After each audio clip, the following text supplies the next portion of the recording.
more action-based. Does that make sense? Does that help? Is that something you think you could do? I do some of that already. You do some of that already? I do. Oh, I'm glad we spent the time me telling you that then. So when you say some of that, what's a large event that you've done? In all honesty, you have a lot of parental apathy. Yeah. And so in order for me to host an event at my center, it's not huge. Like I have never experienced where I've had 100 applicants before. I see. But coming to my center to learn something, for example, like parents want information about learning disabilities. Yeah. We've done those kinds of things. Yeah. So you're focused on the parents, I'm focused on the kids. So I would figure out what they want, the kids, and how to speak to them about something that they want, how to get a date for the prom, something like this. And then make sure that the event is an overlap between what the kids really care about, whether the parents do or not, and what you care about. Go ahead, leave the parents out. If they're apathetic, to try and change the customer behavior the least. Speak to the kids about what the kids care about. And kids care about stuff. It's not that they don't. It's if you think that a young adult, someone in high school doesn't care, really what's happening is they don't care about the things you think they should care about. But they're remember too that I'm talking about young students How young? as well as teens. Yeah, okay, how young? Down to kindergarten. Yeah, cool. So my son, who's 9 years old, has just started a business giving online parenting advice. Tell me more. So this is his business idea. He was really inspired by the bands where you can pay as much as you want. So you have to pay $6 a month or more to get access to videos of him talking about parenting, different parenting situations, what works and doesn't work. And then he's interviewing his classmates about the different parenting styles their parents use and how the kids feel about those. So how do you handle bedtime? How do you handle diet? How do you handle homework? How do you handle whatnot, right? And he said for $19 a month, you can also ask him a question, and for $20 a month, you can ask him a question about spirituality. So that extra dollar gets you the spiritual access. So why am I telling you this? The point is that kids care about stuff all the way down. You just have to find out what their interest is, what they care about, and then provide an event which gives them access to interact with each other about what they care about. And if you can find any overlap at all with what they care about and what you care about, that's your event. From the event you were talking, from the way you just spoke just for a few minutes, it sounds like you were trying to get the parents to care about stuff they don't. And that's actually even harder than trying to get a kid to care about stuff that they don't. The reason the parenting advice thing came about for Spencer is he said there's so much business all the way, in the house all the time. He wants to have one because he wants to participate. I said, okay, well, you can have a business. And I said, here's a lemonade stand. I kind of went through a bunch of business models that I thought he could do. And Jennifer and I and him were having this brainstorm, which he wore a tie to the meeting. We didn't, but and he said, I know this might be a bad idea, but what about a website where people can get answers? And I said, well, it's a good idea. There's a company called Google that you'd be competing against, and they have some pretty good answers already. And then Jennifer asked him, well, what are the kind of answers that only you have that nobody else understands? And he says, well, I know what it's like to be a kid. And I said, okay, cool. Who wants to know what it's like to be a kid? And he said, well, parents. And that's how the parenting advice idea was born. So you can follow that same kind of line of questioning, to discover what it is that they care about and get them engaged. What do you want to do? I want to do this. Why do you want to do that? Well, because I want to participate in that. It feels good. Okay. Well, let me give you an opportunity to participate. Does that make sense? Any event that gives people an opportunity to participate in what they already care about is going to be a success. Any event where you're trying to provide information is going to be a failure. Information is free and people don't want it. Yeah. Does that make sense? Yes. Is that helpful? Sort of? Thank you. Okay, think. Great.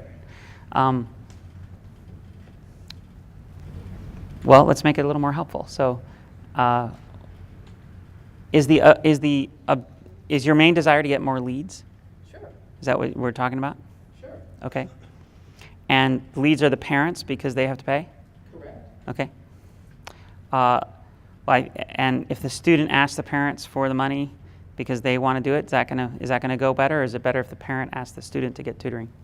I've had it happen both ways. Okay, so either way is okay? Okay. Are you allowed to do mock exams? Like for test prep or? I do test prep. Yeah. Both for our state exam and for ACT, which is the college entrance exam that Louisiana recognizes. And do you do mock exams? Yes. Okay. And how do you let the students know about the mock exams? We have a website. We do mail outs to existing leads. We Yeah. have a way that our company, our franchise, has provided for us to get out emails in mass. We use Facebook. Yeah. Can you get any attention at the school? Can you do get any time at school assembly or anything like that? Can you get the counselors? We go meet with counselors and we go, but I've never tried to get into a school assembly as far as students talking to students. Yeah.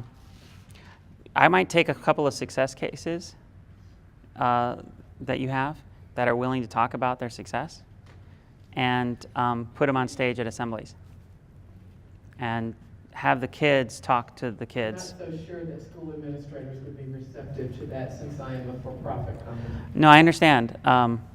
I understand that there's a complicated politic there, which is that if the school admits that you're valuable, then in some ways it's an admission of failure of their own part, because they're supposed to be teaching the kids, and if they need tutors, then they're not doing their job. So I don't think they view it as that anymore. I think that is past. That's past? But I think that was an issue, but I Oh, don't cool. think that exists anymore because we partner with teachers. Well, so what if you had a nonprofit arm of your company, which was it wasn't about selling tutoring, but it was just about having students get other students to care about their performance. And you created a speaker program, almost like imagine a public speaking course for students that you were offering, and you might even offer it for free. And you teach kids how to be good public speakers, almost like debate class, but instead of debate, it's influence. And then the topic that they have to be influential on is the topic of that your own performance matters, and that you should do everything possible, get all the resources you can to do as well as you can. And that's the topic that the students are meant to speak about, and you hold a competition for who can do the best 9-minute speech, and then you ask, and it's free, and you ask the school if they'll allow those 9-minute speeches to be during assembly so they get an audience. So the message is one that everyone can agree with, and then you just have them wear t-shirts that say your company name. Okay, I will process that and then All right. Are we getting more helpful? Okay, good. Well, thank you very much. Thank you. All right. So in that, we're trying to, A, play a game that only she can win, B, change the customer behavior the least, figure out what they already care about, right? And be flexible with her identity. Cool. I really enjoyed that. I'm Phyllis Stroud. I have the Rocking Horse Toy Store Great. in Natchitoches. Okay, Rocky Horse, right? Rocking. Okay, good. And basically what we need is more customers, more Yeah. revenue. Yeah. And we're a hands-on store. What's that mean? We have, they can come in and play. We're a store where kids can come in and touch. Cool. We have a game table, we've got all sorts of things where they can actually touch the ride. Cool. Do you have a space that you can offer daycare? No. Okay. Is there a space nearby that you can get that could offer daycare? Could you offer daycare centers in the area field trips? Could I offer what? Daycare centers in the area field trips where all the kids come and get to play on the toys? Yes. There you go. Okay, Um, but again, once I'm you- trying to figure out how to get more contact with the daycares. Oh yeah, you call them up. Yeah. I'm serious. But I'm approaching altogether different from getting the kids to come into the store. Yeah, you'd call up the daycare centers, from FUBU. Google actually knows where they all are. And you call them up and you say, listen, do you guys want a real fun field trip? Here's we got this toy store, we have all kinds of games and toys. Do you have like Duplos and the kind of building stuff, right? So you could do an engineer's day where it's all the building related toys that are laid out, and just do an engineer's day, and we'll have a local engineer come in and talk about being an engineer, and then they'll play with the toys. It'll be a great field trip. Do you guys want to do that? It's free to you. And then you give them a badge. You give the kids a star that says that they're an engineer with the toy store address on it. Does that make sense? So they go, look, Mom, I'm an engineer. Can we go by and buy the thing I was playing with? Okay. Now, I don't have a lot in building for that age. Okay. But I can work on that. Sure. Give me another career. Oh, well, it doesn't have to be career related. So, yeah. So it could be rocking horse, right? Say rocking horses. No. Okay. Believe it or not, rocking horses are hard to come by, and we did not think about that when we thought of our name. We are working on getting rocking horses. Honestly, you really only need one. Just don't sell it. Okay. But we do have a rocking horse. We just don't have a nice variety of rocking horses. Okay. Well, good. What do you like to sell? Let me ask you this question. So, when a kid has a toy, Right. there's a certain experience that kid is having which is precious to you, right? This is why you have a toy store. Right. What is the experience, and what's the toy, in your opinion, that is best at delivering that experience? The one you care most about. The one that gives you the most joy. This is the be happy along the way strategy. I guess if I had to pick one, it would be a modeling compound, what we call bubber or kinetic sand, something that they can build with, be totally open-ended, and also get the soothing sensation of touching. Okay. Well, if it's real young daycare, then that's science. So it's Okay. science day. All right. And all you need is a science teacher who can explain like 2 properties of the modeling compound and 2 properties of the sand and why it feels the way it feels, and that's like advanced science for a second, or for a kindergartner Okay. or under. I love it. Thank you. Yeah, I think you're gonna be a huge success. Thanks. Yeah, good.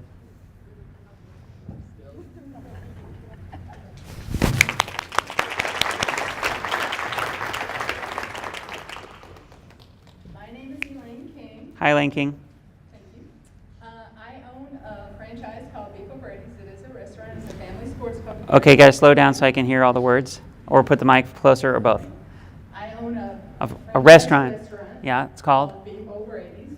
Beef O'Brady's. Beef O'Brady's. Beef O'Brady's. Got it. And you sell beef.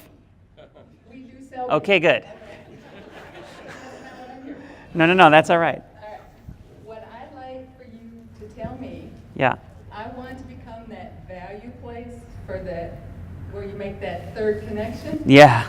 And I'd like to know, maybe you have some ideas that I haven't thought of, Mm-hmm. to see if we can maybe move my business forward more. Yep. So, what's the customer flow like now? Is it so? If you're in the restaurant business, part of the challenge is getting the customers to come, and then part of it is getting the internal systems to work reliably and easily, so that you can have entry-level employees provide excellent service. Which of the 2 problems is the biggest? We would like more customers to through the front door. More customers through the front door. Great. Okay. And do you have live music? We have XM Sirius. Okay. But not live, no. Okay. So what you want to do is you want to pick who in the community, in your mind, has audience, has people who like to come see them, who's also consistent with what you care about. So, for example, a singer-songwriter can bring their guitar and you just have rent a PA system or buy one for a couple $100. And you can have you could have a singer-songwriter competition hosted at your place, where you have, in fact, you get contact the radio stations, TV stations that were just here. You do a competition where you have all the singer-songwriters in the area come, and they get one song, and it's audience cheer voting, right? And you have all of them bring their friends and family, as many people as they can. And the number of people that the singer-songwriters bring gives them priority choice of when they go on. So the more people they bring, the more choice of when they go on. You do the contest, and then you give the main singer-songwriter who wins an award. Maybe you could talk to this guy over here who owns a bunch of radio stations and give the contest winner an interview on the radio and to play their song once. Does that make sense? Sure. Right? So then you plaster his radio stations all on the menus and everything so that his radio station is figured prominently branding-wise. And that's what he gets for giving you that airtime of the winner. If you published in your local papers and your local media and on the internet that you had a singer-songwriter competition where the winner got their song played on the radio, you're going to have a packed house, in my opinion. So that's just one event. I never thought of that one before. But the idea is you pick up people who have audience members.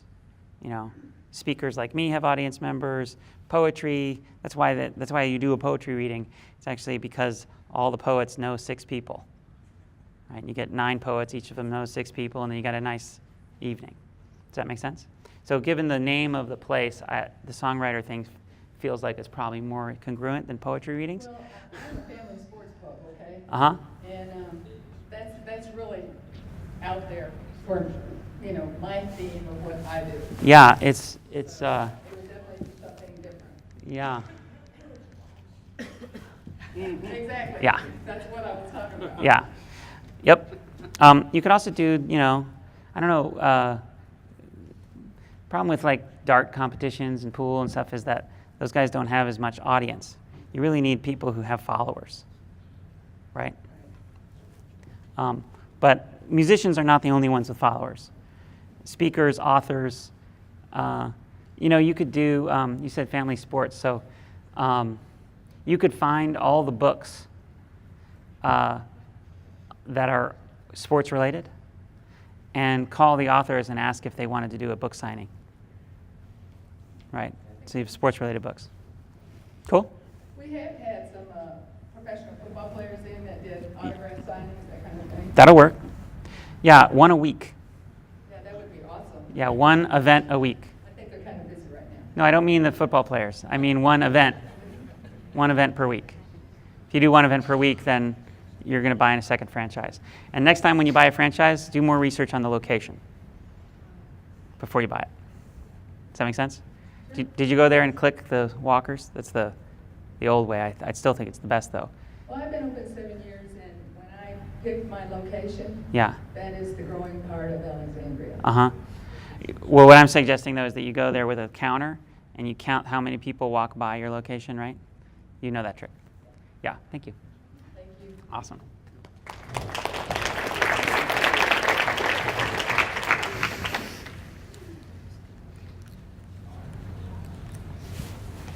Good morning. You win. That's the way I like it. My name's Annie Collins. I'm the owner of Freedom Tours. We do custom international travel. That's all we do. So that identity thing is very clear, but we're very specific about what we do. And our audience is nationwide. So we are looking to grow a local audience, but also to increase our national audience.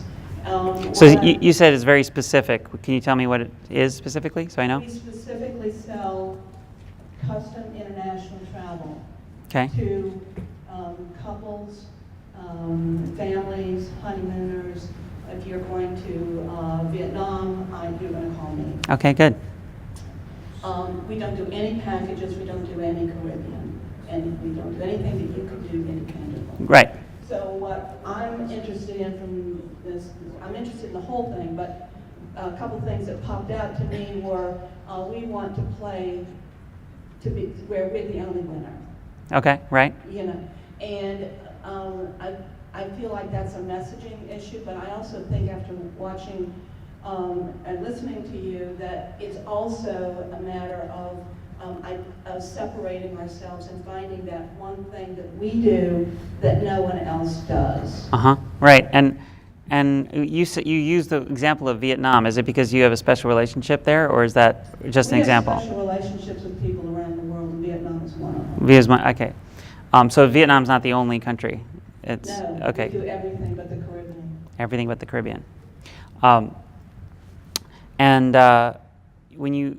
It's interesting. You said that you did something very specific, but then when you mentioned what it was, you mentioned several things which felt very different. Family, honeymoon. Did you say adventure, or did my brain add that word? Your brain added that. Okay, that happens sometimes. Because adventure travel is the most profitable, as you know. I did not know that. We kind of think honeymooners might be. No, that would make sense, but it's not true. The adventure travelers spend more money because they'll spend $35,000 to go to dive in a place where you can't get to. Right. I don't quite understand why you try and get to places you can't get to, but a lot of people trying to get places that other people can't get to. They like that. Yeah. So I might pick one situation. You know, if I'm going to book a special travel vacation or a special travel adventure, whether it's my honeymoon or what, you want to key into there being a specific reason why I'm doing that. You know, so if it's honeymoon, there's lots of different honeymoons that I could have, but there might be a specific type of honeymoon, which is the one that I really should call you about. And then you have to figure out who are the types of people that that want those specific types of honeymoons. And then what are those specific types of people doing when they decide to get married, right? And you want to be there. Where you want to be there right a week after the proposal, only for those specific types of people. So, do you know who those people are? Do you know what I mean? The people that you're honeymooners. Do you know the type of people who are most excited about taking the honeymoons that you offer? I want to say they all are excited about it, but which ones want to go diving, which ones want to go to Bora Bora, which ones are, I'm not sure. Let me ask you a different question. So, for example, the people who will want a custom honeymoon and not want to just do a cruise in the Caribbean, are they probably the same kind of people who would want to order a custom engagement ring? Yes. Exactly. So you might do an affiliate deal with all of the custom engagement ring jewelers. Do you have that already? I know, but it's on the list. Right. So, so what you might do is you might invest in a custom jewelry box that has your name engraved or logo engraved in the bottom. Okay. Because my experience of custom jewelers is they don't often have custom jewelry boxes. They've just got whatever's lying around that they stick the thing in. And wouldn't it be cool if it was like a nice little wood custom jewelry box, right? Yes, it would be. And you could give or sell. I would start by giving, make 100 of them and give 100 of these custom jewelry boxes to custom jewelry makers and say, these are for engagement rings. And what I want you to do is I want you to give me the information of the person who buys a ring that goes in this box. And I'm going to send them a postcard about where the box came from, because it was made from teak and it came from Vietnam, and it's a very special location, and they might want to consider that as a location for their honeymoon. I think that's awesome. Right? So you give them the box, and then you do a postcard. And I think you're going to convert 1 out of 8 or 1 out of 9 of those, and the boxes are going to cost you $12 or $15, right? And your profit's going to be way more than that. So I think that'll work. I think that's great. And do the same thing with the bridal shops with the Yep. builders. Wedding photographers. Wedding photographers. Yeah. The other thing is, do you have any marketing automation, like email automation, to send out emails to your list? We send out emails to our list. Do you have an automated piece of software that does that for you? Okay. My favorite is called Office Autopilot. Okay.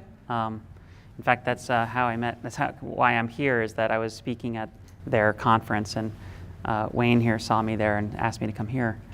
And I know a lot of wedding photographers and wedding, what do they call them, planners, I guess, coordinators, that use that software to send every anniversary a email with the vows of the couple. Just in case you forgot. It says, yeah, in a way, it says, hey, I just want to remind you that, congratulate you on another anniversary. It's your 9th anniversary, and these are the beautiful vows that you said, and now is the time to reflect on those vows. Love your friends at whatever travel, and it just produces word of mouth, right? So you're suggesting that tool be used not through the wedding planners, but we would use that to send it to everybody that has gone on a honeymoon? Yes. And then every year send them another, happy anniversary? Yes, exactly. And then I would try and do something with pictures. People take pictures and post them on Facebook, but we don't have a way really of keeping our pictures the way we used to. So if there was some way, if you had a website, this is now getting into a little bit of investment, but if you had a website where people could upload and share their travel photos, you'd have to do it so it was a nice slideshow. And what I've seen cruises do is that they do a slideshow that intersperses candid pictures of the people with professionally shot pictures of the locations, so that you have a slideshow of your vacation, which includes a bunch of gorgeous pictures that you didn't take, but they are the places that you went, right? So then you got a slideshow that's like, yeah, right? So if you could do that, where you know where they're going, you've got the photos on file, they upload their pictures and you do a slideshow, then you can, on the year anniversary of their honeymoon, you can send them an email with a picture from their own honeymoon, right? And says, thanks for sharing this memory with us. We wish you the best. If you have any friends that need to know about us and what we do, we'd of course love to hear about them. What do you think about, since we've had years of travelers, we're now celebrating 24 years. Congratulations. Which I'm really excited about. But what do you think about the idea of having a chat room of some sort where they share information? Because a lot of people go to Italy. Or, Yeah. And then, well, what do you think about this? Where did you go? I just thought of that when you were talking earlier. Yeah, so yes, It's a good idea. There's a rule of thumb for chat rooms, or they're not called that anymore, but for online communities, which is that you have to have about 1,000 people before it feels like anyone's there.